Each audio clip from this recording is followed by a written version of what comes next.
एक व्यक्ती होती जी रोज खूप मेहनत करत असे, पण जरी तो मेहनत करीत असे तरी त्याला काही फायदा होत नाही आणि तो थोडासा निराश होत असे.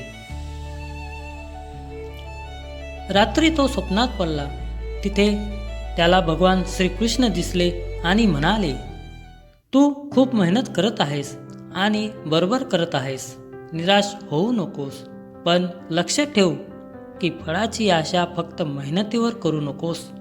तुझ्या मेहनतीचे फळ येईलच, पण त्याला वेळ लागतो. हे ऐकून त्याला समजले की मेहनत आणि धैर्य हेच खरी ताकद आहेत. तो पुन्हा उठला, विश्वासाने पुढे चालू राहिला आणि शेवटी त्याच्या मेहनतीला त्याचं फळ मिळालं.